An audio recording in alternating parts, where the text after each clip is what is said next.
And we're live. Welcome to the show, Mike Bay, aka Borrowed Sparks, Thanks for having me, John. from Tennessee, right? Nashville. Nashville, yes, sir. Music City. Yeah, hell yeah. I mean, I'm based in northeastern Pennsylvania. I like to say Scranton, because that's kind of like a name that people know thanks to The Office. Yeah. So that's where I'm from. So, and I've been in this local circuit here in this area for about 18 years. So I'm very familiar and kind of rooted in this area. So I'm kind of really excited to be able to talk to someone who is not from here. Yeah. I don't know that I've been to Scranton. I know I've been to Pittsburgh and a couple other cities that are kind of adjacent, Yeah. but I don't think I've ever been to Scranton. Yeah. Scranton, Wilkes-Barre, we're 2 hours from Philly. We're 2 hours from New York. That's like one of the whole, like, why do you like living in northeastern Pennsylvania? Well, it's 2 hours from this and that. Well, whatever. Yeah. I don't know. No, that's Pennsylvania's great. Pennsylvania's not doing too well in my book right now, just because the gas prices are out of control. I think it's the highest in the Hey, country. man. Highest in the country, I You think it is. what are you guys at? What were you at today? Uh, in my town that I saw today was 355, but I think like the Mm, national average is like 350 or something. I forget. damn. Yeah, We're it's at high. I filled up today, and we were at 329. That's high too. which Yeah, is which is high for us for sure. We're yeah, usually sub 3 almost always. yeah. It's tough. It's tough, man. Life's hard. Life's hard. Yeah, and gas is one of those that like particularly pisses me off because you're getting the same thing. It's not like Right. it's better or worse or it's the same quantity, the same product, but you're paying more for it. Thanks for making it even worse. I never really looked at it that way before. I'm just rubbing it in. My Just wife's yeah. funny because I'll say to her, I'm like, "Do you see what the gas prices are today? It's 20 cents higher than it was last week." And she goes, "Oh, I don't pay attention because I don't have a choice. I need the gas to get to where I'm going." And it's like, yeah, there's that too, but That's still, true. That's true. We had a friend this I think this past year, maybe it was last year, that him and his wife both drove like Tacomas or some like big SUV because they were used to having little kids. Now their kids are older, they're in high school and they drive themselves. So he got fed up and he's like, forget it. I'm selling both of them. We're buying one Tesla and we're gonna make it work. And he's happy with it. dude, you said things right there that I can relate to. My wife and we have a 4-year-old. He'll be 4 in December, and we both had two big vehicles. She had a Honda Pilot. I had a Kia Telluride. The Kia Telluride was like my first ever brand new car that I ever had in my entire life. Like true brand new. Like I think it was 16 miles on it when I bought it. But again, they were both big vehicles. We have one child, hoping for a second, but right now we have one. Um, and her lease was up on her Honda Pilot, and I just said, you know what, we just need one like big family vehicle, Yeah. and for me to have a car to get to from point A to point B. So I had a Kia Telluride, and like for the first time in my life, people would see the car and be like, "Oh, that's one of those new Tellurides." Like, "Oh, that's really nice." Like people were like curious about the vehicle. So I gave her the Kia Telluride, and I got a Honda Civic that every Joe Blow in America has. Right. So Gas here, mileage friendly though with yes, the it's Civic. very good Yeah. in gas, but it's just like I'm climbing out of it. It's like trying to get my son in his car seat in the back seat of that car is not good. Mm-mm. It's a challenge, but I mean, I think there's worse things I could be complaining about. But yeah, so you mentioned that they downsized. Good for them. They downsized to a Tesla. So I was just in a Tesla for the first time in my entire life last week. My buddy just bought one maybe a month ago, and I said, you gotta take me for a ride. So you ever been in one? No, I haven't. So you get in, and it's like just there's like nothing inside. There's one big screen, and really that's it. Like there's nothing that you're used to on the dashboard. There's no, you know, odometer behind the steering wheel, things like that. Just that one big screen in the center. And he was talking about how fast it goes. So we got to a point where we can like kind of hit the gas a little bit. I shouldn't even say gas because it's not even gas powered, but To he change talked that about language. Yeah. yeah, he talked about how fast it was, and I'm like, okay, yeah, I mean, I'm sure it's pretty fast, um, but how fast could it be? He hit it, and my head almost exploded. My equilibrium was so off; it went from 0 to like 40 so quick. I can't even describe. I'm still talking about it a week later. I can't even describe to you how fast this car is. Like I felt like I was on a roller coaster that went like from start or from stop to like 60 miles an hour in like a second. It was the wildest thing I've ever been in. It's because it's like what, a fraction of a second to get up to 0 to 60 or something Yeah, like that. I don't remember the numbers, but I think it's like 3 seconds to get to 60. wow. I don't remember, but like I can't do it justice. Me talking about it's not going to matter. If you have a chance to get in one, just pretend like you want to go buy one and take it for a test drive. Craziest thing I've ever been in. I had a friend who sold them. She worked at like the dealership, and she was like, "Oh yeah, just come by and like you can just test drive one, and you can just take it out for the afternoon and drive it and whatever." And I should have done it while she was there. She ended up quitting that job, but that would have been my opportunity because I'm probably not gonna drop the cash anytime soon for one of those. No, no. But if you have a friend, if you have an opportunity to even just get in the car with them driving, just have them hit it, and you'll know what I mean. Is this like the friend who owns a boat? Like you don't necessarily want to be the guy who owns the boat. You want to be friends with the guy who owns the boat and pays all the expenses. And Exactly. Yeah. No, yeah. he does not own a boat. I think this is the probably the first thing this guy's ever splurged on in his entire life. Nick, if you're listening, you're cheap. I'm not gonna lie, but I'm happy that you spent the money on the Tesla. But so you are so is the you have a band called Borrowed Sparks, or are you the band and you just go under the moniker Borrowed Sparks? What's the deal? Yeah, it's kind of more like a moniker. I think of it like a uh like a dashboard confessional kind of Okay. thing. Like the Chris, that is Dashboard, right? And if Yeah. he showed up with his acoustic guitar and sang those songs, you'd be like, oh wow, there's Dashboard Confessional. And if he showed up with a band, it'd be the same thing, Sure. different dynamic and all that stuff. um that being said, up until this point, I've had the same guys playing with me, which is awesome. Guys I've been friends with forever, and guys who, the three of them have played together for well over a decade. So they come together as like a unit, and they're just great and ready to rock. And then I just have to keep up with them basically, which is a good problem to have. Yeah. Well, I mean, I guess your marketing online is doing well because I found you, and I don't remember if it was on Instagram or what it was, but it was kind of like if you like this band, and in this case it was Gaslight Anthem or Brian Fallon, who's the lead singer of that band, um, you would like Borrowed Sparks. So I hit play and I was like, wow, this is great stuff. And it's very similar to Gaslight Anthem. So anybody out there listening who likes that band, check these guys out. Great stuff. And I went to your page on Instagram expecting to have like hundreds of thousands of followers. I don't know how you don't yet. Well, thank you. The music, no, it's great. That's the It's goal. great stuff. It's great stuff. So yeah, I mean, how did this band form? You're in Nashville. Is this something that just started and that's why you're still building this thing, or kind of just tell the audience and me, how it all started? Yeah. So I'm in Nashville now. I've been here about 10 years.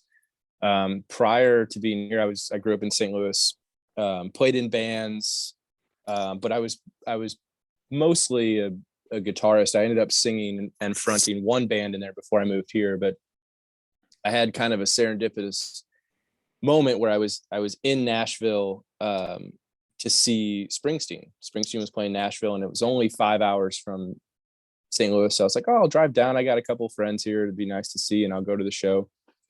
And I had dinner with a friend who's a singer in a band. He said, hey, our guitarist just quit. I know you live far away, but if you ever thought about relocating, we'd love to have you. So I relocated, which is insane, And to was it join a. just like that? You're like, okay, yeah, I'll move. It was, I mean, that's the gist of it, but it was a bunch of things. I don't love the idea of fate, but it as close as I can see it, like so many things lined up in my life where it was like, oh, this is the path. Like this is the way to go. Um, and so I ended up here. I played in that band. We toured for probably 4 or 5 years, and then the singer and his brother, who's the bass player, they moved to Dallas to be closer to family. And I was like, well, I moved once for this band. I don't know that I can move twice. And was here, and I was like, well, what do I do? And I had been writing songs on my own, but really just as a therapy, just to process life and the things that happen. And I had this batch of songs, and I went to my friend Darren, who's produced the record, and I was like, hey, I got this group of songs. Some of them I think are like punk rock songs, and I think some of them are like Americana singer songwriter things. I was like, which record should we make? If we're gonna make a record, where should we go? And he was like, well, why don't we just put it all together? Why try to piece it apart? Why not take all of the pieces of your musical identity and who you are and just merge it together and try to make the best of it? So that's kind of how the project happened. And then the record came out March of 2020, about 7 days before the whole world shut down. That's the story for a lot of bands and artists, and nobody saw it coming. No. I was with my wife. We were in Vegas for a work trip for her, and it was the week before anything happened. So we saw things happening in Vegas. We had heard about like the virus and it being in China and parts of the East and all and Europe, but like there's been pandemics, specifically like SARS and that kind of things. Like those have happened, but it's always been overseas, and you kind of watch it from a distance. You see the news report, but it never gets here or never has an effect here until now.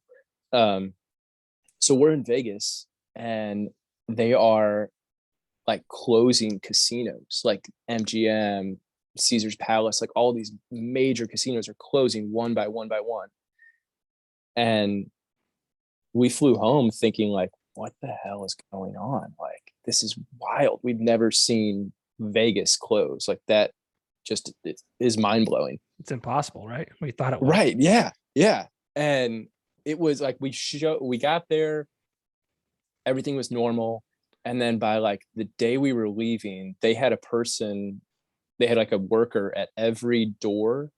Every time you open the door, they were like wiping it down with glass cleaner or disinfectant or something. And the workers had started to wear masks. We didn't even know about masks at that point. Like it wasn't even something that people were talking about, but it was really eerie.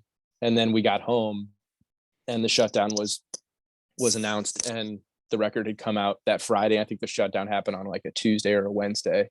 So the record was out, and then one by one, like the tour and everything canceled, and ended up picking up on the live stream thing, which was really cool. For a while, that was like, it was definitely best case scenario, because I would just reach out to bands and other songwriters and be like, hey, what are you doing on Wednesday night? You want to do like a joint live stream and swap some songs and stories and whatever, and just have a good time? And that was really fun early pandemic. And then it kind of trickled off. I think people were like, okay, I'm bored with this, back to Netflix or whatever. But yeah, long story short, that's kind of the origins of it.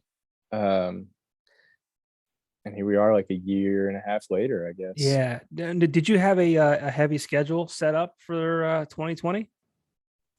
Not heavy, not crazy. I was probably I think I was shooting for 50-ish dates that year, which, I'm small time. Like I do everything myself at this point. Sure.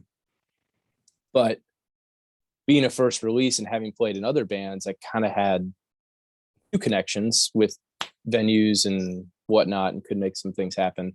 Um, but then Regard a lot of those venues shut down yeah. over the COVID thing. So And regardless, you have this like piece of art that you want to share with the world. And it's like, again, I'm not saying this because you're in front of me. The reason I reached out to you, and thank you for again for accepting my invitation. Um, my invite to do this was because I heard it and I'm like, this is really excellent stuff. Like I can't say it enough. I shared it with people at work who are also Gaslight Anthem fans, and they're like, wow, this is excellent.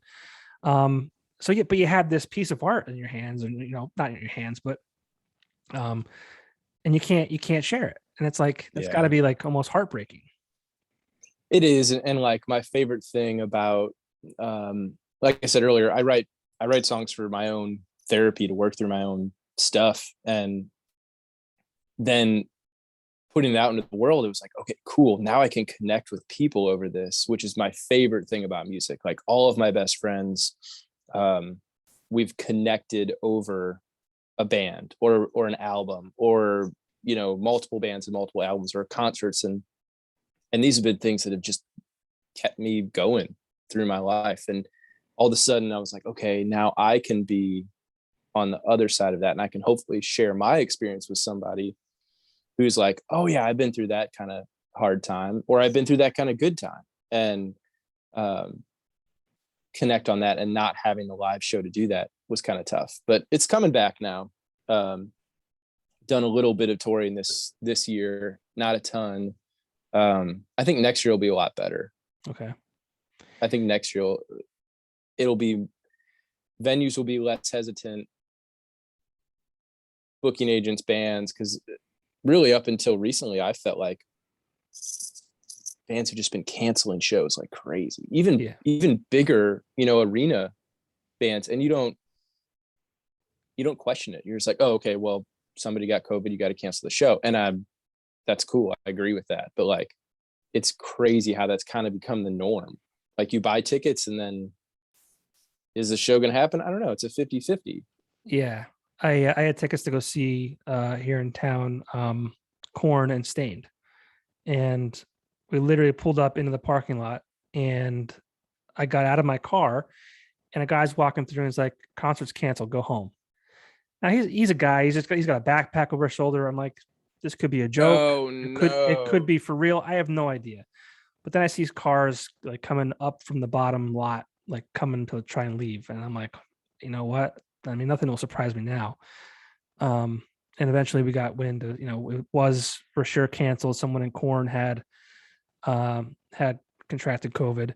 And yeah, so we sat in the parking lot for an hour and had some beers, and we made a good thing out of a bad situation. But yeah, so Yeah. we pull up to the venue, and it's canceled. And I mean, I just went and saw Blue October last Saturday. Oh, that's cool. Yeah, great band. I've seen them a few times. And I think the night before, at least to my knowledge, the venue had put something on the news, or maybe it was the band put something on their Facebook page saying that like in order to get into the show, you had to show your vaccine card or a negative test within 72 hours. So there's that too. People are walking up to Mm-hmm. venues and saying, "Well, I'm not vaccinated. I don't have a test, a negative test to show you. What do we do?" Um, so it's another wild thing. And like I'm vaccinated, my wife's vaccinated, but we still got into the venue and wore a mask when we were like really close to people, because this is kind of our first indoor show that we had been to since this all happened. So it was kind of weird. I don't know. It It's feels like, weird, doesn't it? yeah, I mean, Yeah. and I'm not a big fan of vaccine mandates. I'm not going to sit here and get into what how you feel about vaccines.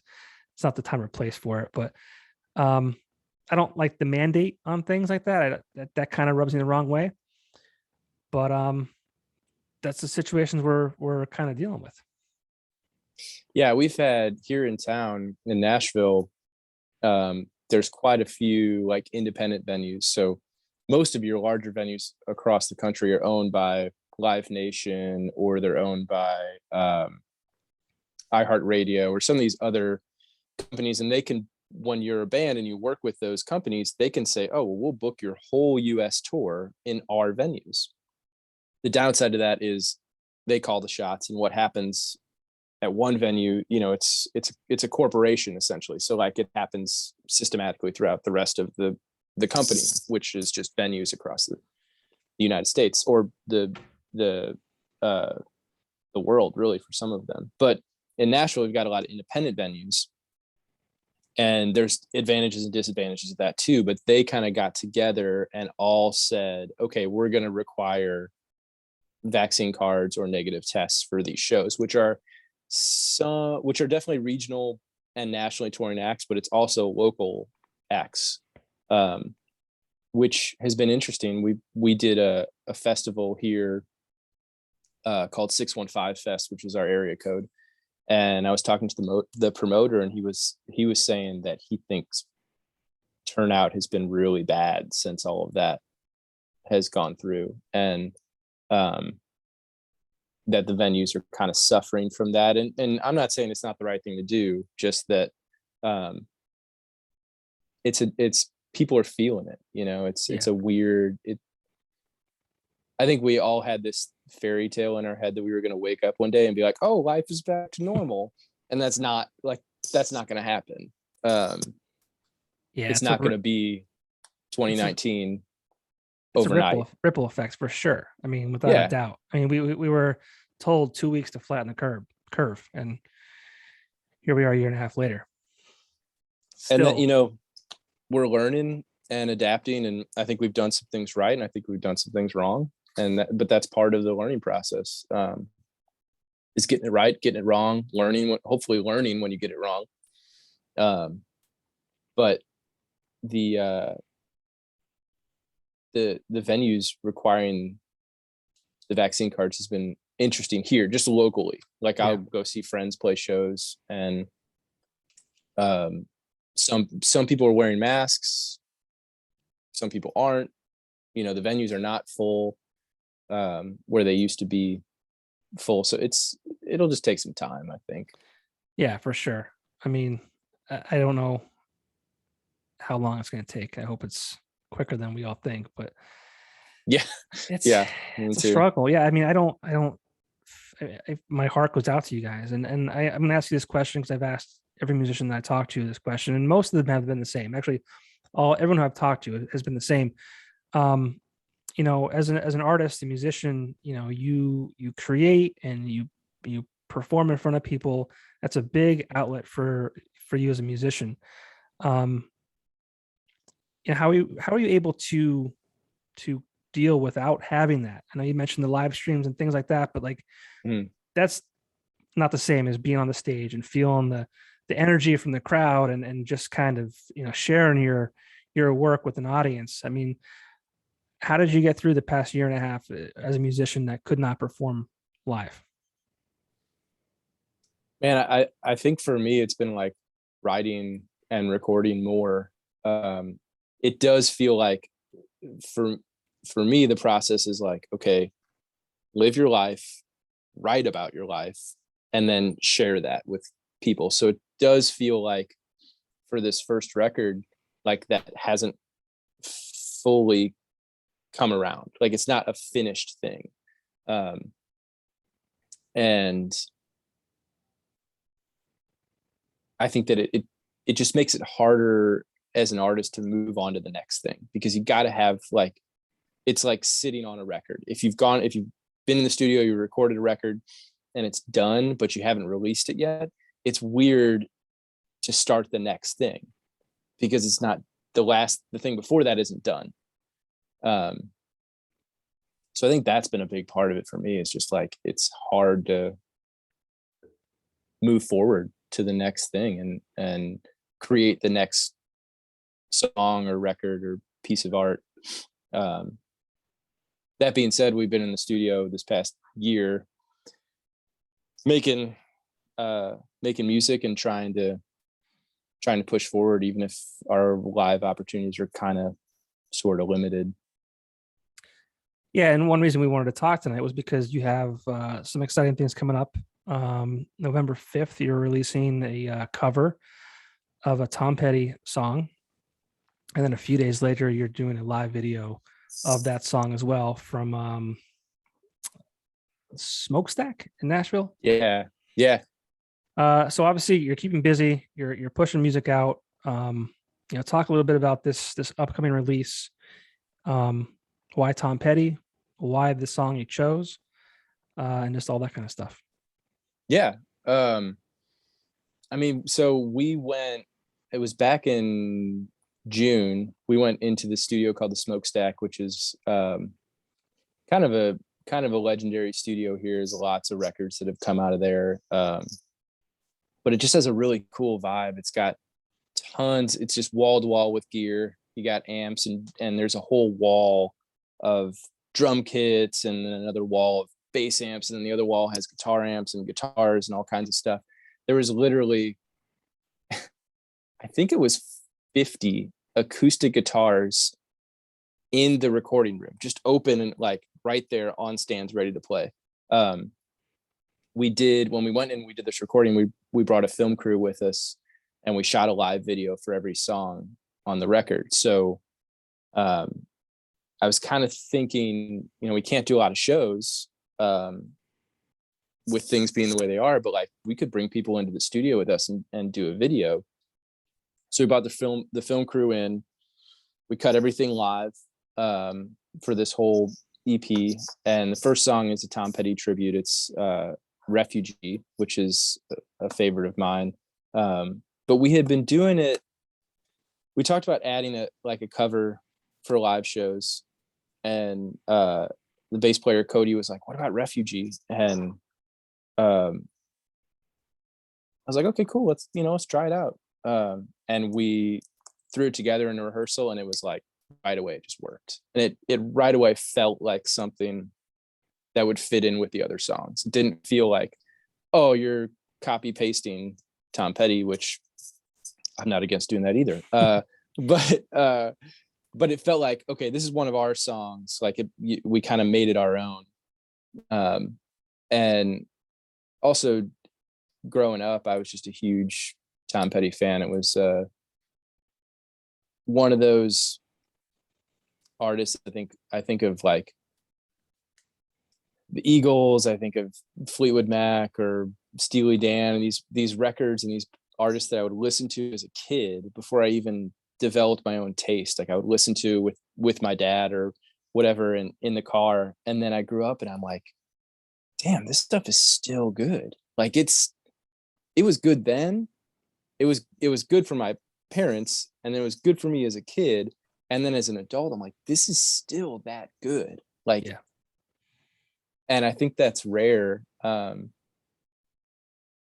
Back in the day, you didn't have that many bands putting out music. It wasn't as accessible. Now everybody, you and I could make a record this weekend and release to Spotify next week. And like, but that didn't happen. You had to be really good. Yeah. And Petty and the Heartbreakers were like, not only that good, but they were the best of that group. So huge influence on me as a songwriter, as a musician. The fact that not only do the songs hold up, but the production holds up. Like they still sound good. It's still cool.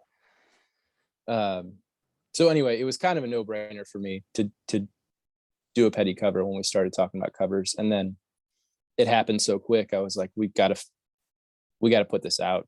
We got to find a way to capture this. And then being in the studio,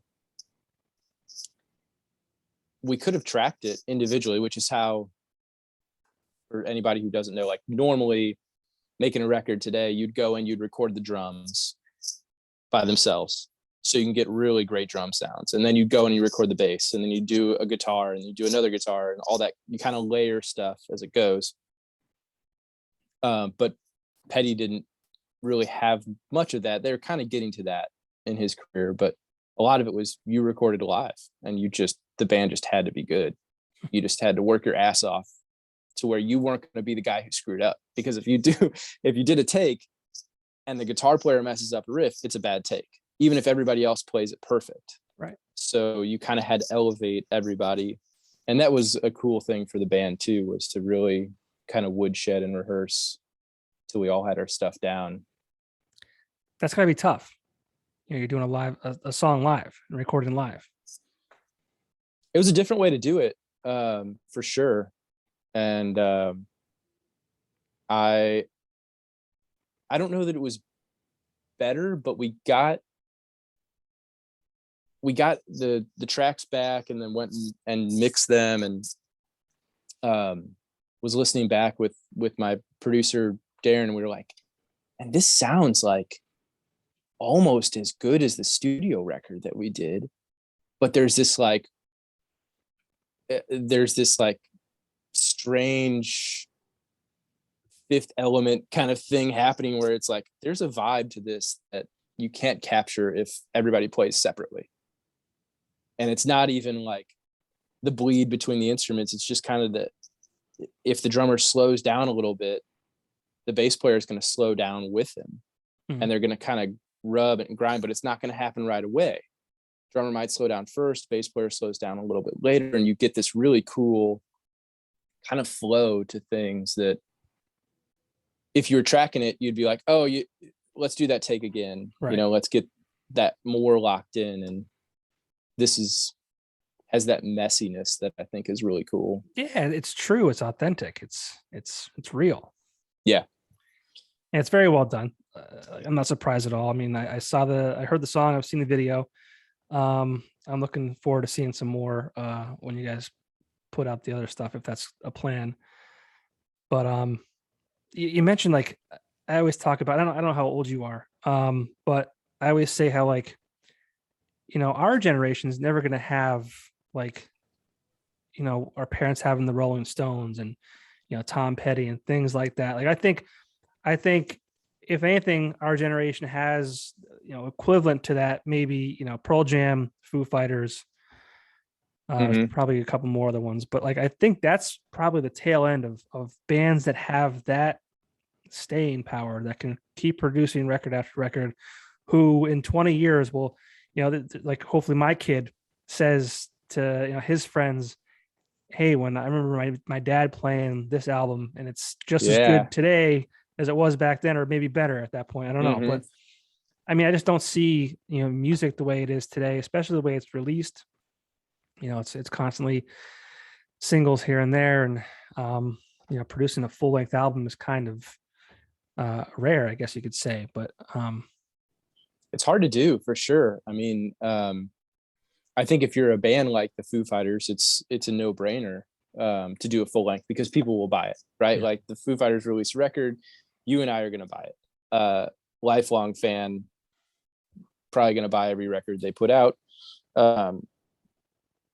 But if you're a smaller band, it's the cost of doing a full 10, 12, 15 song record versus what you get back is just, with music being streamed now, like, people are digesting singles. They're not digesting, for the most part, they're not digesting full records, which is a bummer because I love records. I like to think of them as like, it's a book, and you wouldn't open a novel and read chapter 17 and then put it back on the shelf.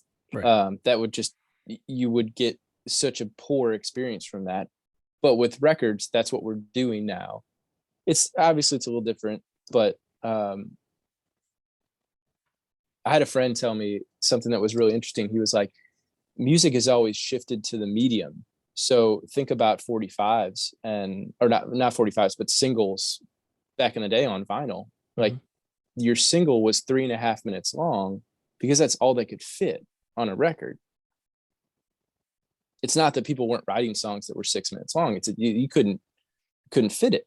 Right. And then you've got like Zeppelin comes along and they have 6 and 8 and 12-minute songs, but you have the format at that point to do that. So it's an interesting thought that, like, as much as the format has shifted to the music, maybe more so the art has shifted to the format. And we're seeing that with streaming now. Like bands are releasing single after single. Maybe they put it together for a record, maybe they don't, but you used to do one single, maybe two, and now it's like you're going to do almost every song as a single. Right. Yeah, So I've talked to bands who are promoting a single release like they would be in a full length album, 10, 15 years ago. What that's are how your it's thoughts? been. That's how it's been for it with pop music forever. Yeah. I guess I probably fall into rock and roll, but like, I love pop music. I love jazz. I love country. I love blues, anything. Give it to me. And I'm like, I'm into it. But that's been the format for pop. I mean, even think about in the 90s and early 2000s, like, yeah, those bands released records, but only to put enough singles together to sell you something because you were going to buy a record.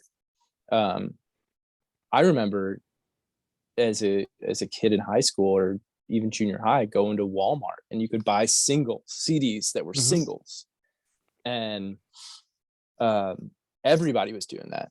Like anything from pop to rock to whatever, everybody would put out their single, or maybe it was like 2 songs. Yeah, it was like on a a little CD. tease. It was a tease. Yeah. And we would buy that stuff. Yeah. Because we buy it again when it came out on the actual right. They So knew the how to band get got us to every make which a way. lot of money. Yeah, Yeah. every which way It was- they get us. But now it's not like that. I think there's a bunch of different ways to look at it. I think one of the positive things is like if I sold you a record, I would get that cash now, but then that's it. If you're streaming it, you might stream this record for 10 years. Yeah. Before it fizzles out and moves on into the ether of of old music. But that streaming revenue and that connection comes back. It doesn't get lost in your record collection. It doesn't get sold to a secondhand record store or something like that. It has the potential, at least, to stick around longer. Yeah, I could agree with that. But I mean, how do you feel with the fact that, I mean, you said it before, any guy or girl can create music and put it on Spotify? I mean, I'm an idiot. I have a podcast. Like, it's on Spotify. Like anybody who wants to do anything can just go do it, which is great. It's great. I love the ability that I have to do this, and whatever it is. But I mean, do you feel how many millions of podcasts are there? I mean, like, I'm not gonna be the next Joe Rogan. Never know. I mean, how? I wish. I'm a huge fan. We'll get that off the table there. But I mean, it's almost oversaturated. And how as a musician with music, how do you kind of break through all the noise? Yeah, I mean, I think that in a lot of ways, more accessibility to art is always a good thing. If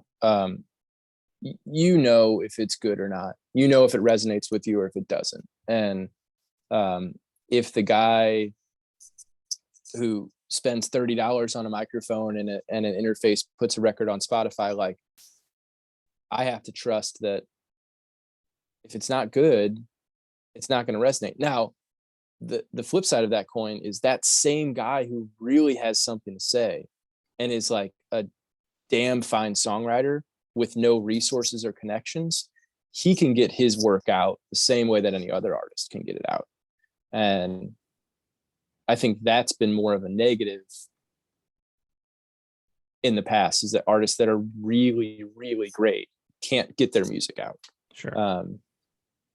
I would rather have an oversaturated market where the really great artists with no connections and no resources can get their music out than a market that isn't necessarily oversaturated, but artists have to have connections or money to get something into the world. I think that's or bad for most people. or smart advertising. Yeah, advertising's expensive Which though. right, but it's pretty neat how you can target people. Like I was targeted that says, Yeah. "Hey, if you like X, Y, and Z, you might like this." Well, it's incredible the way like online marketing is now. It's super accessible, scalable, so you don't have to spend tens of thousands of dollars on a billboard.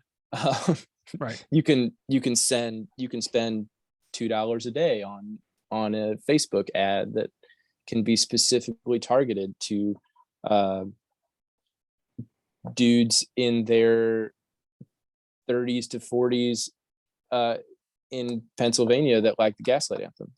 Like How you dare can you? get How that dare you? specific. How dare you? How did you know? How did you know? You flunky. um, you can really zone in on your demographic or what you think is your demographic, Yeah. and that's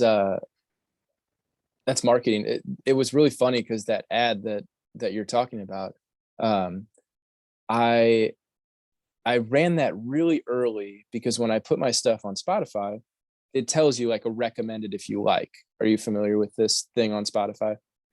So there's a section, if you click on a band, it'll say recommended if you like Right. these like 5 or 10 artists. I didn't really know where my music lands at the time. I think that's weird as an artist to be like, what does your music sound like? Give me 3 bands that that everyone knows that it's close to. That's for your that's for press to do. Like the artist doesn't need to do that because that gets murky. And then you're like, oh well, my identity is in sounding like this or sounding like that, and that's not. I don't think that's good for the artist who's trying to just create something that's genuine. But Spotify told me, like, the Gaslight Anthem or some other bands. So I put out this ad that was just a recommended if you like. Hey, if you like this band, you'll probably like this other band. And it was so funny because I got like 70% people like yourself. They're like, oh yeah, this is cool. This is like, I do like this and I do like this new thing. And then I got like 30% trolls, just like hard internet trolls that were like, how dare you compare your music? It's not nearly as good. And I'm like, it's not like I'm stealing their revenue here. Right. Like these bands that like Spotify does this, Apple Music does this, YouTube does this. Like you just saw it in a different light. And the angry troll response was hilarious. They're everywhere. They're everywhere. Yeah, I think the internet would fall apart at this point without them. I think they're holding up the bridges. They're underneath the bridges as trolls holding up the internet, for better or for worse. What an amazing thing the internet is. Like we're talking about, you being able to promote your music and all that kind of stuff in an effective way. But like, there are so many people out there who are sitting behind a keyboard and typing things out that they would never ever say to your face if you were, face to face to them. Just an amazing, amazing world. I always say we're so connected. We're more connected now than ever before, but I feel like we're also like in the same breath where we don't know how to communicate with each other. Mm-hmm. It's weird. Yeah, my wife and I have had this conversation quite a bit because she is the optimist in our relationship, and I am definitely like the hardcore pessimist. I think that's a musician thing.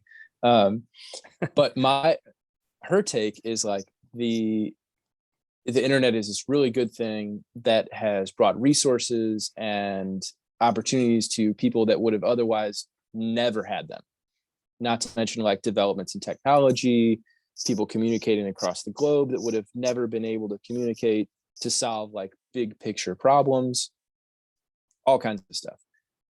And totally right. Mine is like 100%. I'm the pessimist who's like, well, I see the opposite side of that coin where all the bad things, and like you're saying, we communicate more, but we dehumanize each other because it's not a face. Like this is the best we've got. Like I can see your face, but if it was just a picture of me and you were we were typing back and forth, it's hard to see the humanity there. Yeah. And I think we say things to each other that we would never say in person Never. over a keyboard war that is like, maybe it's really important, but I think that it's no longer, unfortunately, it's no longer a format for like real conversation, because you can't, if we had a conversation about something important in person, I think we would both walk away and be like, okay, I see your point of view. I'm taking some thoughts. Maybe I didn't change my opinion completely, but I'm at least absorbing yours. Right.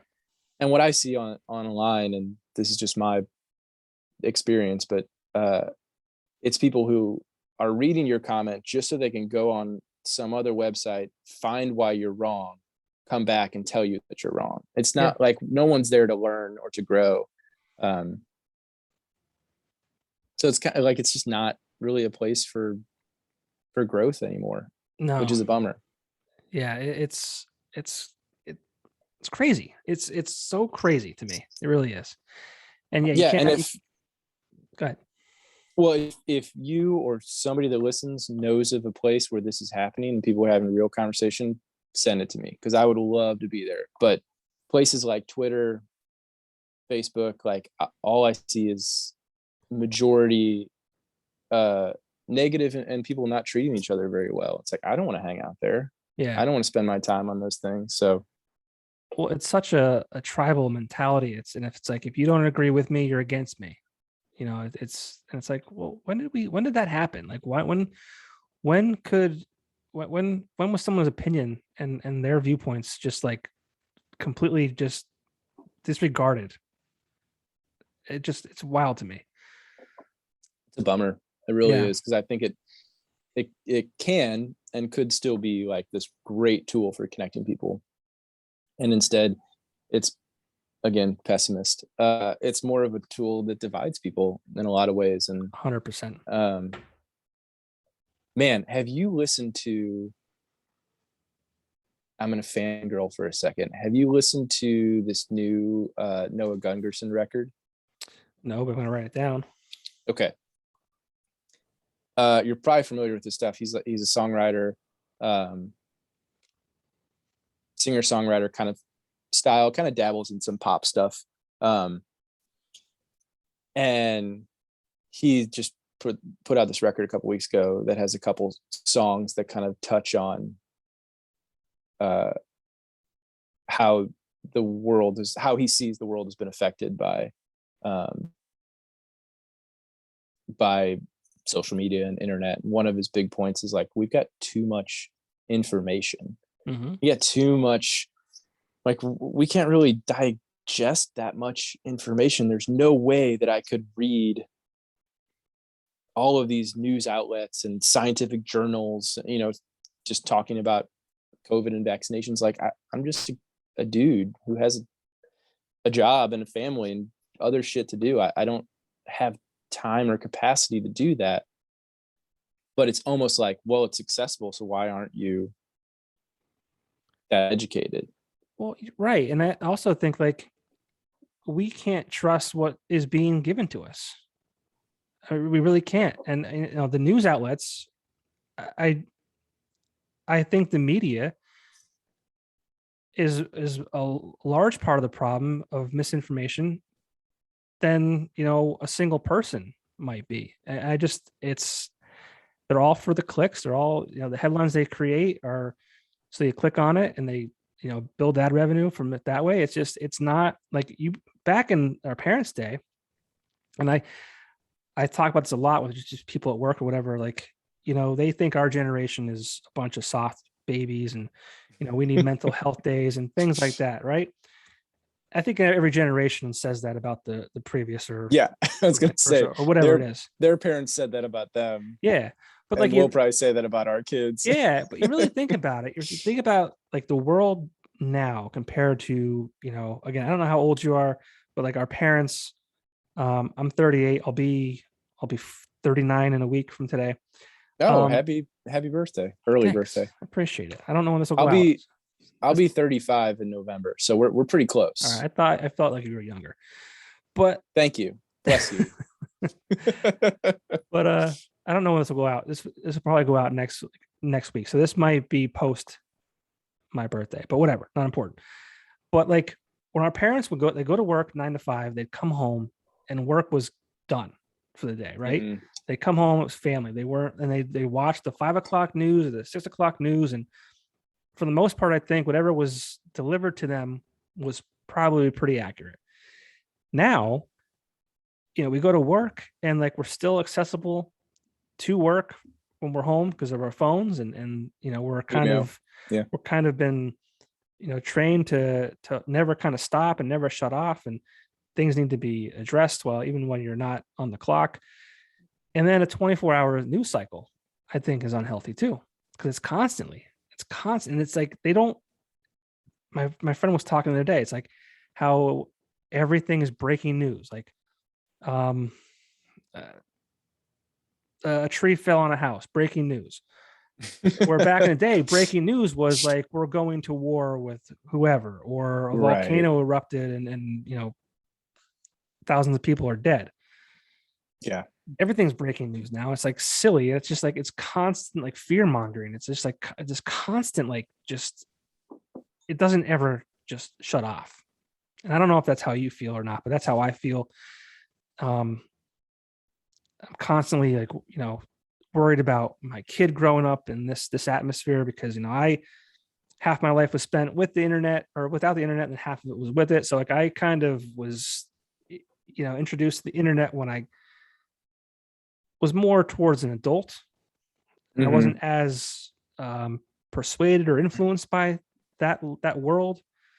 um our kids now, like, I mean, that's all they're going to know. Yeah. And you think about bullying, that it goes outside of school. People bully other kids online, and I just can't imagine. And I'm going to have to try and navigate that. And I probably shouldn't worry about it right now, but I do. Well, yeah. I mean, you're a parent. That's your job. You know, to worry about the things that your kids aren't worried about yet, and try to have some foresight and get ahead of that for them.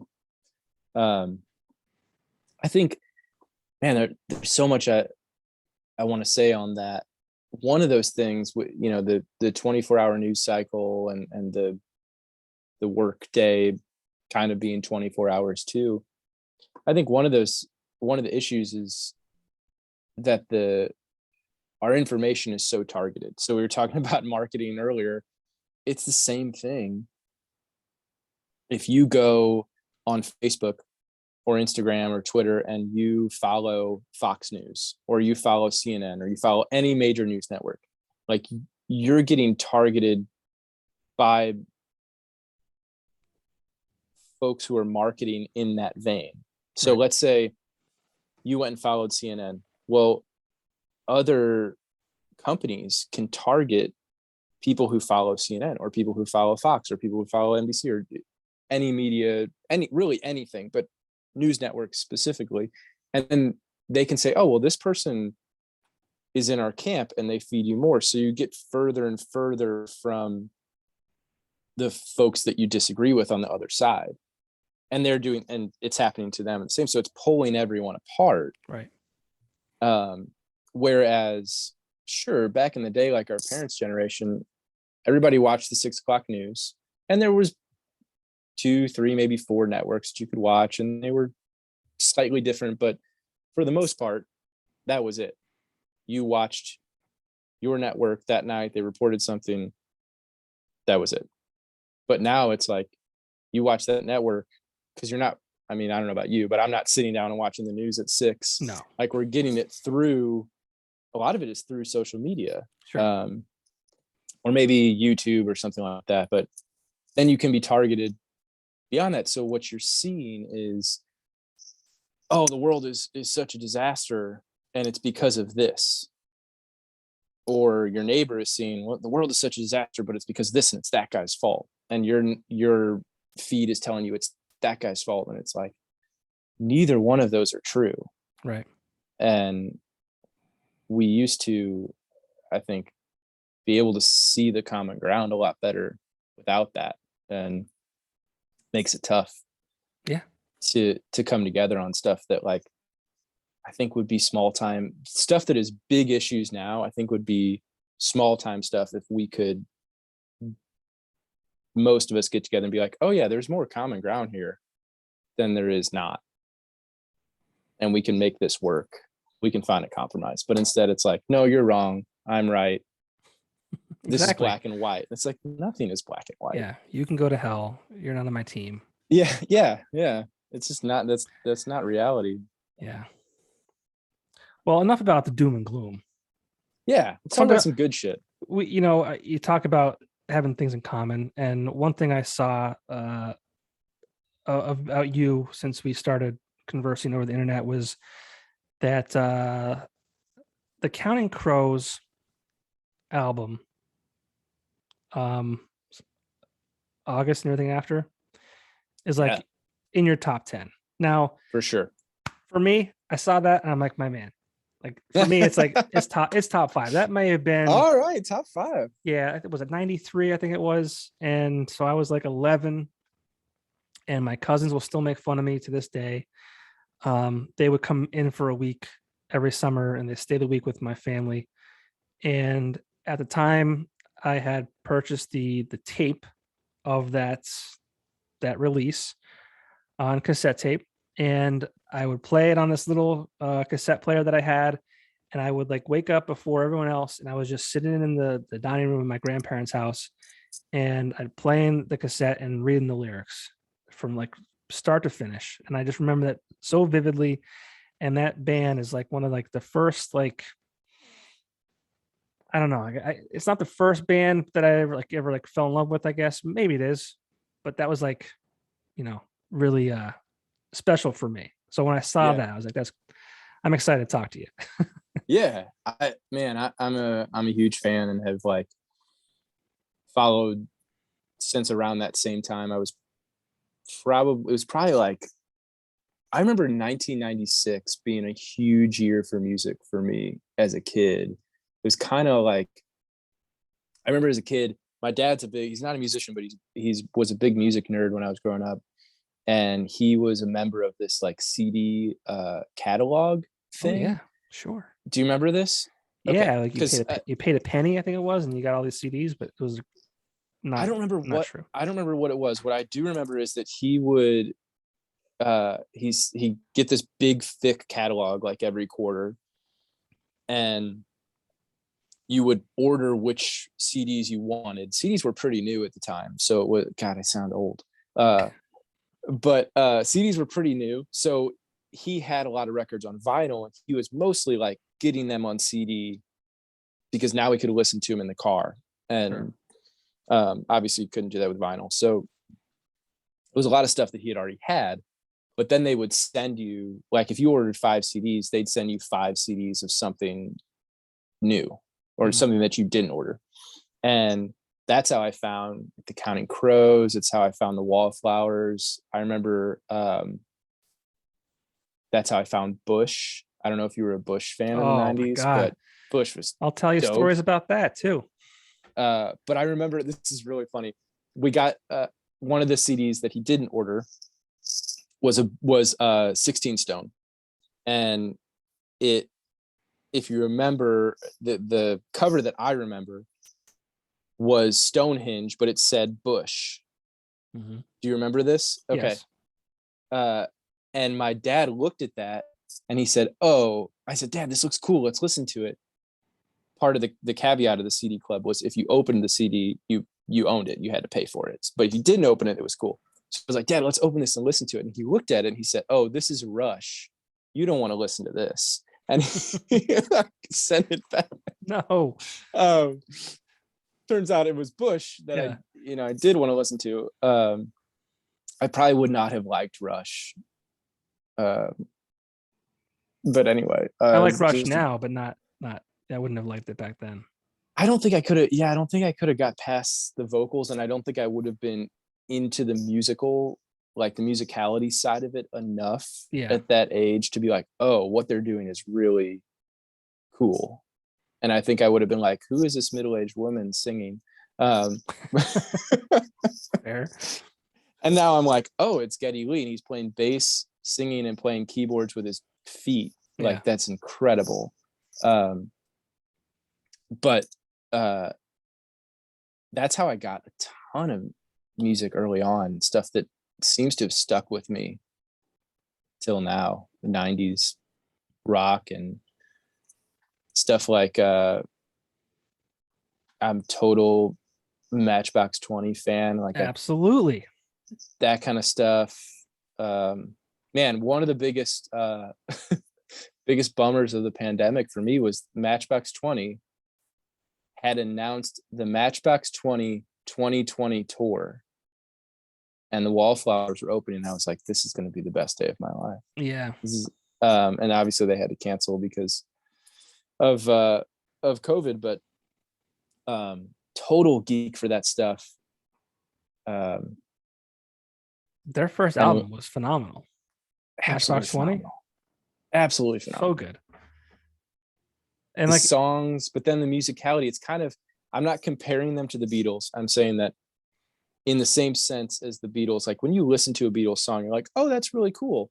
If you picked up a guitar and tried to play a Beatles song, most of them, you'd be like, what is going on? Like, this is different. This is strange.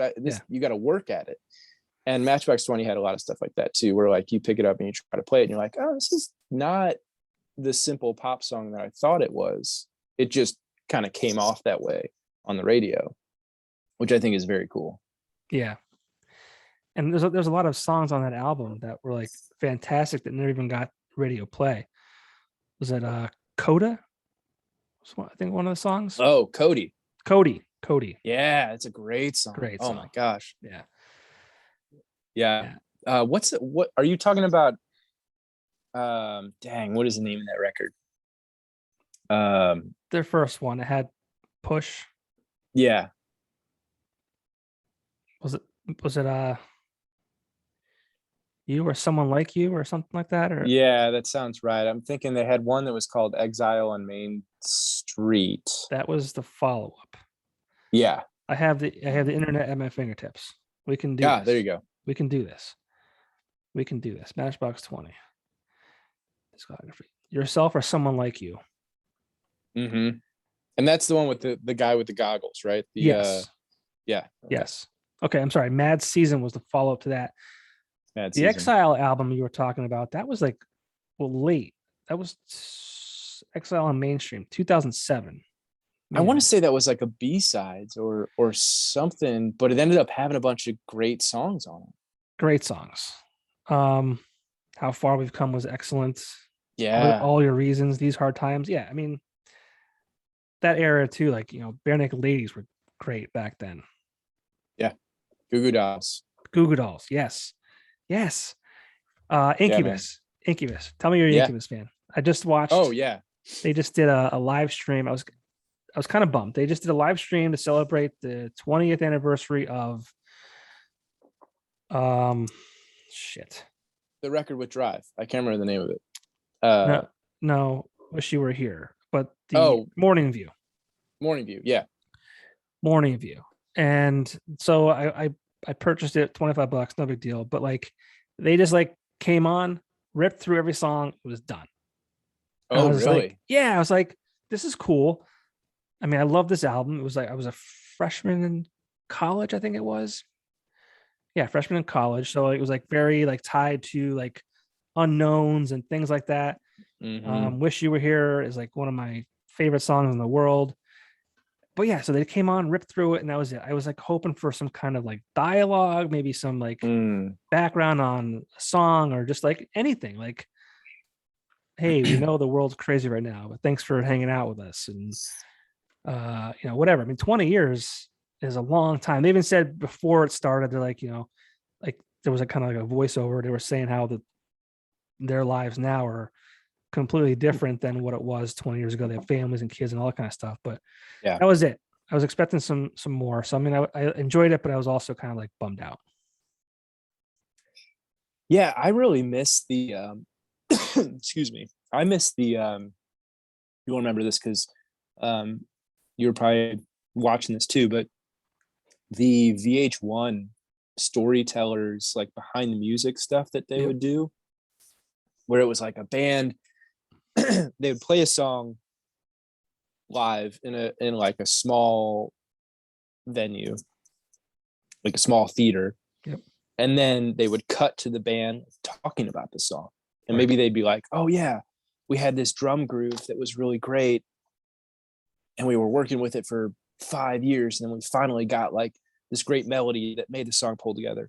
Or they might say like, we had this great song and it just happened overnight in the studio and we recorded it and it was a #1 hit. Like they would give you this stuff behind the scenes that, to me, I remember watching that, was probably even before I like had a guitar, and I was just like, this is magic. I'm like hearing the magician's tricks here, and like how this happened, how they made the card disappear and reappear. And I remember seeing that with Matchbox 20. I remember there was a really cool one with Dave Matthews Band that was on VH1, but they did a ton of stuff in the 90s that was like, you got to see, it was like if MTV Unplugged did a song and then stopped and then they interviewed the band Mm-hmm. and then they went right back to the show. It was Yeah. the coolest thing. I'm sure somebody's doing that on the internet now, and I just haven't Well, discovered it yet. I'm glad you said that too, because like I feel like back then when bands would do that, it was special.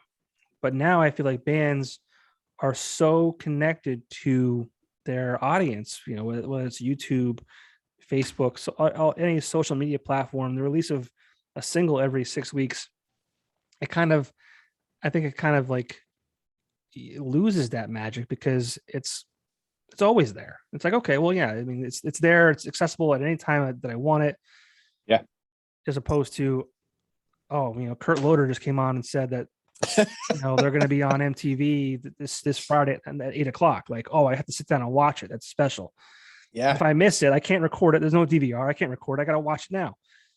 Yeah. Special. Or even It if was you just- could record it, you were still having to watch the same thing. It wasn't Right. like, a Twitch live stream of somebody that you see them streaming on Friday and I see them on Wednesday, and we kind of get the same thing on different days. Yeah.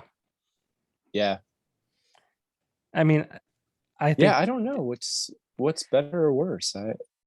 the internet, I always say, is a blessing and a curse. Think about where we would have been without the internet in March of 2020 and through the rest of the year without the internet. How would we have eaten? We had groceries delivered to our homes. I still have groceries delivered to my home. Well, Guilty. yeah. Now I got it's so used to the convenience of it. Yeah. I was like, you know what? $5 for them to deliver to my house? Like, shit. worth it. Okay. That's $5 I could spend. I hate grocery shopping too. I mean, I that's do like too. it's like an hour out of my day that I don't ever want to do. I know. You're telling me that there's And some 16-year-old kid down there who's going to do it for me and they're going to deliver it for me? That's done. Sign me yeah. up. And my wife's an incredible cook, and she loves she loves going to the grocery store, but it's so damn convenient that like she doesn't even do it anymore. Yeah. Um, That's why Jeff Bezos, tripled his income. he's got all of our money. All of The it. funny thing is though, like sometimes that 16-year-old who's picking out your groceries doesn't know what a parsnip is, and you get like a bag of carrots and you're like, these are not parsnips, what the hell.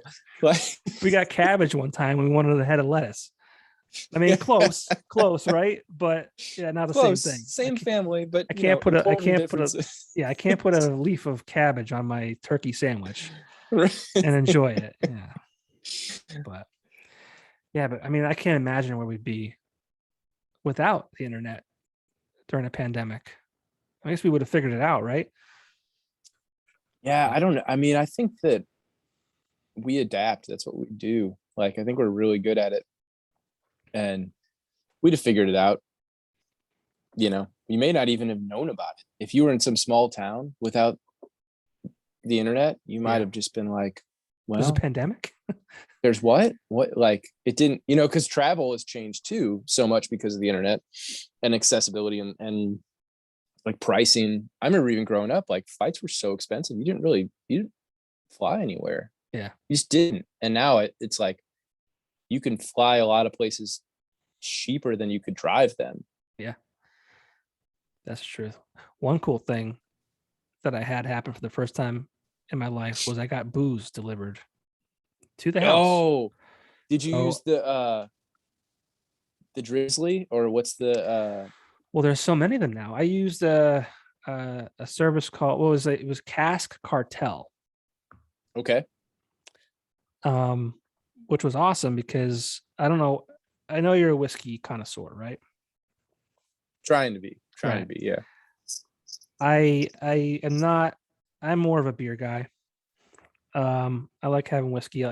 We're having one virtually tonight, right? There we go. Here. Cheers. All right, cheers. I'm drinking Buffalo Trace. Ooh, It's, great it's choice. almost impossible to get around here for some reason, like in store. I don't know why, Same. but I was able to get it from Cask Cartel, but I also paid out the ass for it. Uh, it's been crazy here. Any Buffalo Trace product has been, um, the guy at the liquor store by my house said it's been allocated. So like stores only get so much. They don't. It's no longer like, oh, what are you selling? If you're selling more, we'll give you more, Mhm. kind of thing. Now it's like you get X amount of bottles a month, and that's it. Yeah, Which is crazy, the demand that's gone up. But what's your, Buffalo what, Trace is one of my favorites. I was gonna ask you, what's your go-to? Ooh, if I could get it and it's not crazy expensive, it would probably be Buffalo Trace. I really love rye whiskeys. Um, I'm a bold flavor kind of guy. I like black coffee. I like rye whiskey, which is like very forward. It's smooth, but it's got a really bold flavor. Um, so Old Forester has a rye. It's 100 proof rye that I think is awesome.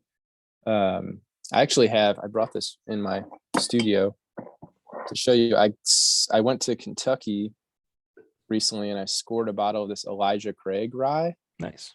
which I'd never even seen before. I didn't know Elijah Craig made a rye, so I'm guessing it's new. Um, but we're in Tennessee, so we're right next to Kentucky, where all the bourbon in the entire world is made. Right.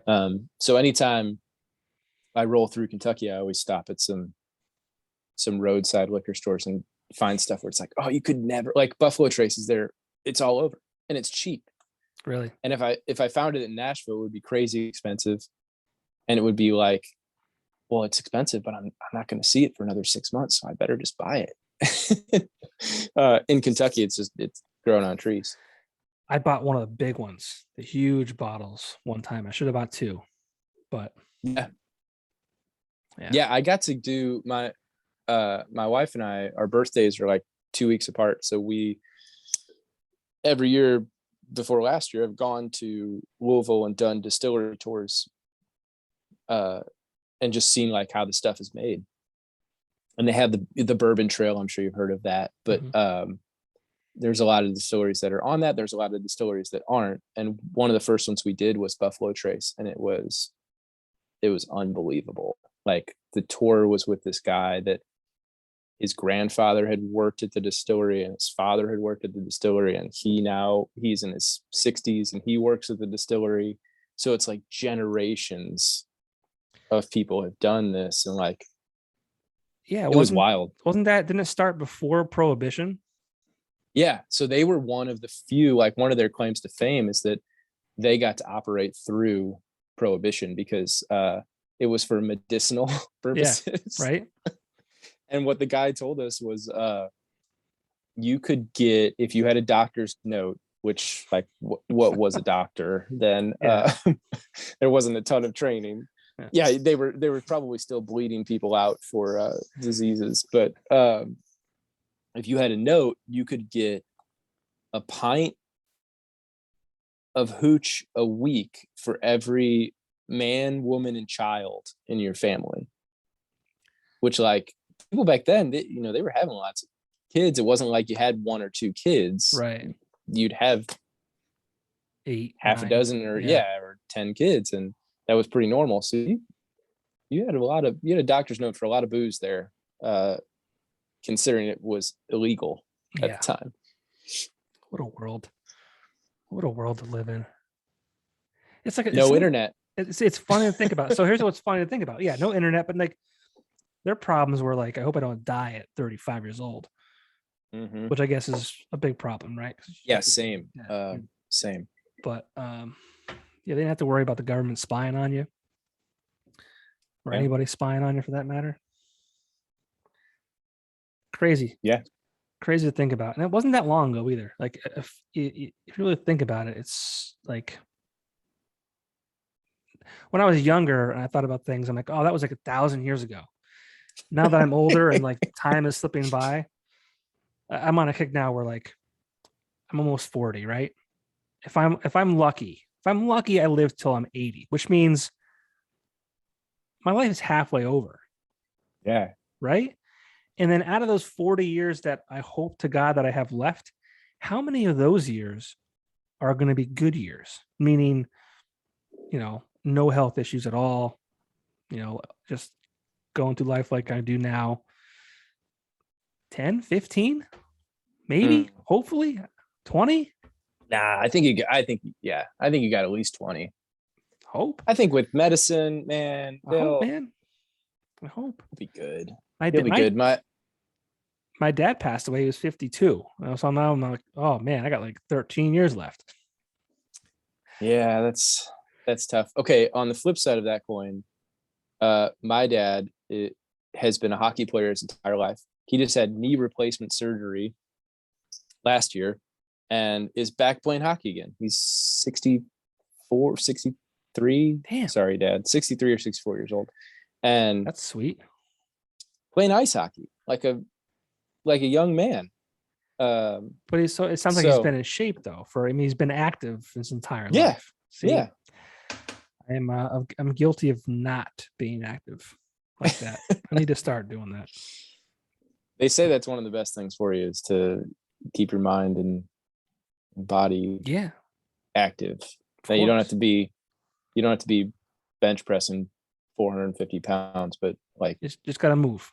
Is what you gotta move. Yeah. I have kettlebells. I've got kettlebells. I just gotta start swinging them around. Ooh, kettlebells are rough, man. That's a hell of a workout. I have a baby now that I carry, and I call that my workout. That was another part of the pandemic for us was we found out we were having a kid. So we've got a 6-month-old little girl. Congratulations. Thank you. It's been a wild, amazing ride. It was like everything that everybody ever told you about having kids. It was that everybody told me it's the hardest thing you'll ever do. And it's the most rewarding thing you'll ever do. And I realized I'm only 6 months in, lots of time left to go, but it has been that for sure. Absolutely. Yeah. It's people who don't have children will never understand, when parents talk about these things. I never understood it until I had a kid. Yeah,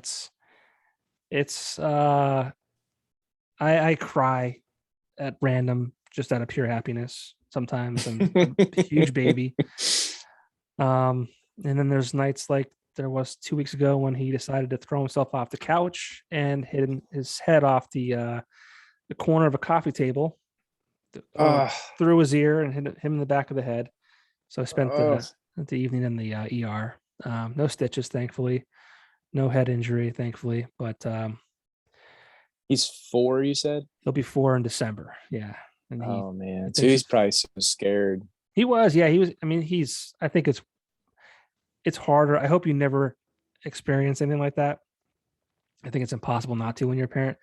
But it's harder on you than it is them, without a doubt. Yeah. I mean, he was initially he was like, yeah, he was definitely scared and crying because there was blood running down the side of his face. But on the way to the ER, we're trying to make sure that he was okay because he had hit the back of his head too. And we're like, "Are you okay?" Because he just kind of was staring at us. And it turns out he was just like goofing on us. Like he just like Like he just stare at us. I'm like, are you okay? And he just smiled. I was like, you son of a bitch. Yeah, and you're thinking, oh my God, concussion, Yeah. brain Yeah. damage, Yeah. all these worst case scenario, and he's laughing it off. Yeah. The doctor comes out and he's like, Man, okay, he did hit the back of his head. So, we put this in the hands of the parents. Do you want to do a CAT scan or not? And we're like, well, I'm not a doctor, so I need some guidance here. He's like, well, it's really up to you guys. I I'm can't. here because I don't know. Yeah. So I'm like, well, what are the negative things that like from him having one? And he's like, okay, well, consider. Mhm. He goes, the amount of radiation that he will experience is if you were to fly to California and back. I'm like, oh, well, I wouldn't think twice about flying to California and back with him. Wait a minute. Is there radiation when I fly to California? Apparently, Oh shit. I apparently, should have read the fine print. Okay. yeah. But yeah. So I'm like, in that case, I'm like, well, I thought it was fine. Like he wasn't acting out of sorts. But then, like, it's for my first kid. I'm like, I don't want to have brain damage. Put him in the thing. Yeah. Yeah. Yeah.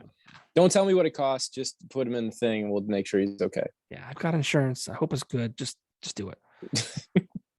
But yeah, I mean, it's one of the it's a absolute joy. I mean, I never thought. I wish I did it earlier. I was about the same age you are. Yeah. I was 35. Yeah. But my wife was in school for a long time. She decided to take the long route to a career. We were having a lot of fun together. She's 4 years younger than me, so like we're traveling, doing this and doing that. We Mhm. were, we wanted to make sure that we were, financially ready to have a child. And so it was a little later in life. And if I knew what I know now, I probably would have tried to do it earlier, so I wouldn't be an old dad. But uh, yeah, Yeah. it's I awesome. think old dad is the new young dad. Like you won't be, I don't think you're out of place. I've got most of my friends don't have kids and they're my age. And I'm like, if you guys are gonna do it, like Yeah, staying up all night with a newborn is tough. That was really tough at 34. I can't imagine doing it at 44. yeah, That, that's gonna be a whole different game. yeah, But yeah, man, we did the same thing. Like we got her home and I didn't know anything about babies and my wife has researched the whole thing and like, same. you know, you know, basically parented me while parenting the kid. Oh, I lost you. There you are. And I remember the first thing we did is we had her on the couch and we'll do a lot of nights where we'll sit there and just pass the Spotify back and forth and play, I'll play a song, she'll play a song, that kind of thing. And this time we just did it and like cried our eyes out because every song was all of a sudden about either being a parent or our daughter. And it was like, everything you knew now is in a different light and has a different lens on it. And it's crazy to talk to people who are 4 years down the line. And that's not that far, Yeah, the kid is not even close to being out of the house. But it's like you're still experiencing the same thing that I am yeah, as far as like the parenting side of it. It's like they change so much and so quickly, and I am not changing that quickly. no, And no, it's been 6 months for me. It's not yeah, like it's dude, get my ready. wife. Oh, dude, my wife loves to tell me when we're like having a family moment, she'll look at me and she'll be like, someday you're gonna have to walk her down the aisle. And I'm like, God damn it. Like That's so now far I'm from crying. now. That's so Now far. I'm crying. You Yeah, can't bring that on me. It's like yeah, yeah. There's a good saying that I never heard until I had a child, and the truest thing I've ever heard, I think. But the days are long and the years are short. Mhm. And I'm like, when you're in it and like the baby's crying and you're waking up in the middle of the night and you're doing this and you're doing that and she's feeding him and whatever it is, it feels like the longest day of your life. Yep. Now I feel like I blinked, and he was 6 months, and now he's going to be 4 years old. It's such a wild thing. It is. And I don't know that I would have ever been like, oh yeah, I really want to do this as a parent, but it's been the best thing for me ever. And I think I wouldn't have done it out of fear, just because I'm like, well, what if I'm bad at this? Like, it's not like I get a do-over. It's not like it's not like the kids get a second chance at growing up. Like, but instead of that pressure feeling like too much, it was like, oh, okay, well, this is a lot of pressure, but I've got to rise to it. And it kind of forces you, I think, especially as a guy, to be like, okay, well, I'm going to find a way to be better. I'm going to Yeah. find a way to be what this kid needs and to make this work. And I don't know, man, maybe you don't feel this way, but I just felt like my wife had these instincts that I was like, I don't know. Like, does she need a diaper? Is she hungry? Like, that was kind of the extent of it for me. And then my wife was like, oh no, I can, like, this is what's going on. And sure enough, that's what was going on. Yeah, I have definitely have a wife that's way smarter than me. Same, So yeah, same. so she was, I think, more prepared than I was, but we both really just jumped in, and it's you, so much of it changes. I literally cried at the Blue October concert. So I'm a grown 38-year-old man, and I'm crying at a concert, and it's because he was addicted to drugs. He's sober now, and he has been for quite a long time. But he was telling a story about the day that he lost his daughter, and I forget the story exactly. I was too busy crying, but essentially, like, he was supposed to have his daughter. I think he forgot about her or whatever, and his dad came, Mm, picked up his daughter, and was like, basically, like, you're never going to see her again. And I was just like thinking to myself, like, how devastating that would have been for me if, like, someone told me that I couldn't see my kid again. yeah.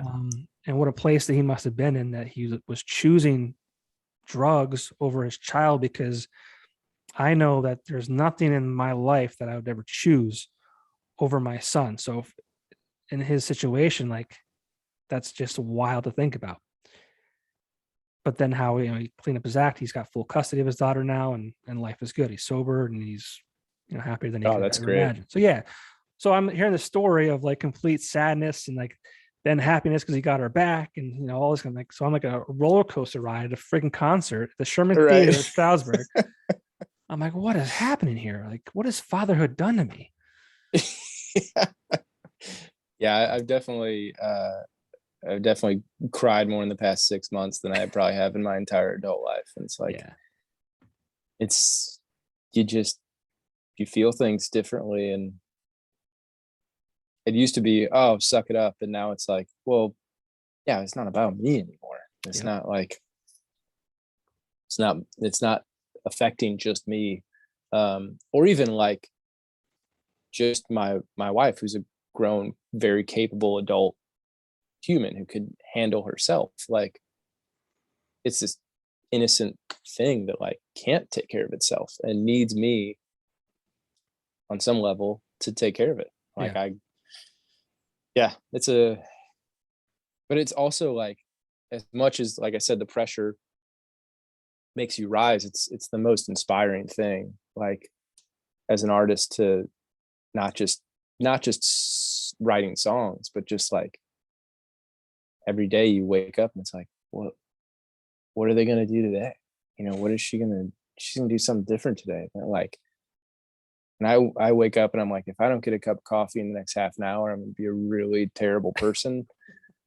And there's my daughter just smiling ear to ear at me, regardless of how much coffee I've had or how happy I am. So instantly I'm like, well, this is the best day ever. yeah, The coffee is just a bonus. If she's happy, then I can find a way to be happy too. And it's been a really cool thing. yeah. I'm happy for you, man. I always, uh, I'm a sucker for happiness. Like I cry at weddings because I see, two people the happiest that I've ever seen them on their wedding day. Friends reunited, at Mm. weddings, and now it's, other people finding the joy of parenthood that kind of gets me. But yeah, Yeah, it's crazy. I'm excited for um some of my friends who don't have kids to do that and to like experience that. And I don't know, just it's a different world. It's weird. and I say that, parenthood is not for everyone. If you don't want kids, that's fine. I'm not going to try and push it on you, but for just one day, and not to make them want kids, but just for one day, I want them to experience the joy of having that kid. Just one day, just to experience it. Then you can go on with your life, and you can go on without children if you want to. But it's definitely a different emotion. Well, I think it's kind of like if you've ever been the single guy and like you've got some friends who are in, rewind maybe like 10 or 15 years and you're the single guy and you've got friends who are in relationships. What are they doing? Them and the person they're in the relationship with, they're trying to set you up with somebody, right? Why? You're like, I'm single, I'm fine with this. And they're like, no, I found so much fulfillment and happiness in this, in a healthy relationship with another person. And they want you to have that too. And maybe you're, maybe not ready for it at that point, and that's okay, but their intention is good. They're trying to show you something that they've found that's really special and has brought them fulfillment. And I think it's the same thing when you're a parent and you're like, oh man, if you want to do it, like have a kid. But it's also a bigger commitment. Sacrifice too. I mean, oh, for sure. Yeah. you're dating a girl. I mean, you're both adults. You can be like, hey, listen, I'm going to do this, and you go do that. We'll be all right. But a kid, Mm-hmm. can't just leave it there. Nope. It's a different level of responsibility and commitment, and it doesn't go away. That's the other thing. It's like ever. My yeah, mom, you got to die to get out of it. Yeah. That's the only way. They're gonna cling to you until you die, and then probably beyond that. But we won't know. Yeah. Well, let's leave it on a happy note. I could Let's probably do it. sit here and talk to you all night, but my Yeah, true man. listeners they probably want to hear that.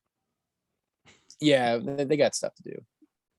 But so real quick before we wrap things up, we talked about the song that's going to be released on the streaming platforms on November 5th. Is that still accurate? That's right. Yeah. All right. Borrowed Sparks, November 5th, Tom Petty cover of Refugee. And then a few days later, November 9th, they're going to release the live video of that song. And then where can people find you on all the social channels?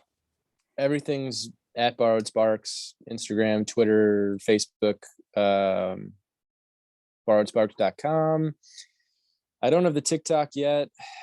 I probably need to do it.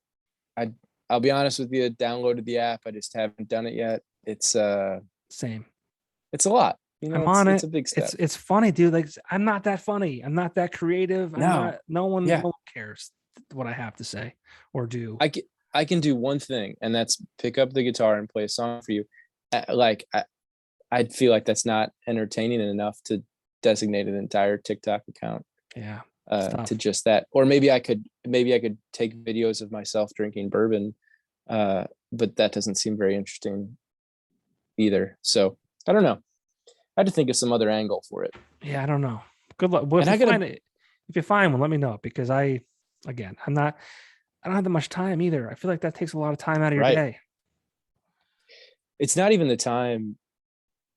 I don't worry about the time as much of me like posting something. It's how much time am I going to waste like scrolling, like, okay, I got on this thing to post a video, but now I got sucked into 30 minutes or an hour of like, oh, what's this thing? Like, I already have 3 other social media accounts that I do that with. Like, I don't need a 4th one. I just need him to rotate. I just need one to die. Let's I- quit one, add a new one. I can Yeah. handle that. I reserve TikTok for bathroom time. That's That's smart. where I leave it, because I'll get sucked, like you're saying, I get sucked in. I can't sacrifice time with my family. I can't sacrifice time at work. But that's all. TikTok is a bathroom app, is what you're telling me. Yes. It's a Yes. toilet app only. Yeah. Now, there's times where you'll try and stand up and your legs will be numb. But your pinkies go numb. These are, from holding these are the phone, you're like, sacrifices that we have to make. Well, Mike, I really appreciate you taking the time to talk to me. It's been like what, an hour and a half now, hour 40 yeah, minutes. man, I've enjoyed it. It's been good. It's been a minute. So I'm thankful for the internet for instances like this, because you know what? Had we not had the internet, I may never have known who you were. I may have never had the pleasure to talk to you for an hour and a half. So for that, I'm thankful. Yeah, man, I enjoyed it too. Thanks for having me on the podcast. Cool, man. Thanks. Enjoy your family. Enjoy that little girl. And I'd like to say I hope to see you soon, but I mean, we'll see. I mean, the world is as big as it is. It's very small. So who knows? You'll see me digitally soon. Maybe if we'll not in person. I've worked a lot of venues over the years. I'm still tied to them. Maybe we get you a show up here in the Scranton, Wilkes-Barre area. Yeah, man, I'd love that. That'd be Or great. if I'm traveling to Nashville for some reason, I'll hit you up. Yeah, come on down. It's We'd possible. have a good time. It's possible. Yeah. All right, man. Best of luck with the new song, and I'll talk to you soon. All right. Thanks, brother. See you, dude.